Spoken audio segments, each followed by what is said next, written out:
بسم اللہ الرحمن الرحیم۔ حضرات محترم، میرے بھائی بہنوں اور بیٹیوں، اس تکلیف اور وائرس کے دور میں جس قدر انسانیت پھنسی ہوئی ہے، یا اللہ تیری رحمت کا واسطہ دیتے ہیں پوری انسانیت کو یا اللہ اس وائرس سے نجات عطا فرما۔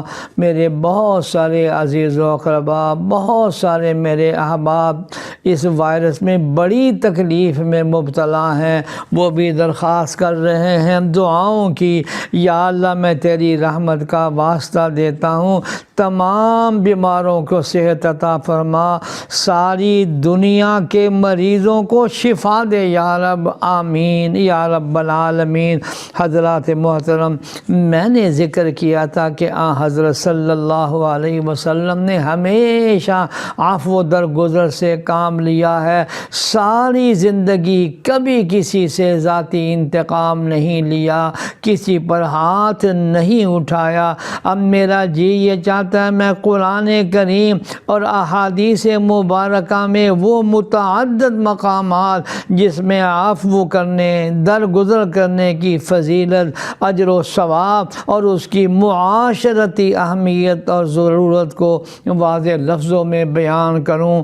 اب میں اختصار کے ساتھ ان چند روایات کا مطالعہ کر کے جن میں نبی کریم سرور دو عالم صلی اللہ علیہ وسلم نے ہمیں عفو درگزر کرنے کا حکم دیا ہے، میں وہ پیش کرتا ہوں۔ اللہ جل شانہ ہمیں اس پر عمل کرنے کی توفیق عطا فرمائے۔ آج میں پہلی روایت اس سلسلے کی بیان کرتا ہوں۔ حضرت ابی بن کعب رضی اللہ تعالیٰ عنہ سے روایت ہے کہ نبی اکرم صلی اللہ علیہ وسلم نے ارشاد فرمایا، جسے یہ پسند ہو کہ اس کے لیے جنت میں محل بنایا جائے اور اس کے درجات بلند کیے جائیں، تو اسے چاہیے کہ جو اس پر ظلم کرے یہ اسے معاف کرے، اور جو اسے محروم کرے یہ اسے عطا کرے، اور جو اس سے قطع تعلق کرے یہ اس سے ناطہ اور تعلق کو جوڑے۔ یہ آسان کام نہیں ہے، لیکن میرے بھائی بہنوں اور بیٹیوں، جنت جیسی نعمت بھی تو مل رہی ہے، جنت جیسی نعمت اور آدمی پھر گھبرائے ان باتوں سے۔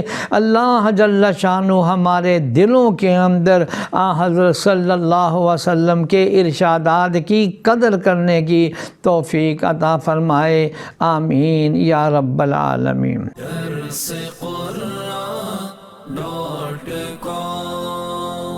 www.darsequran.com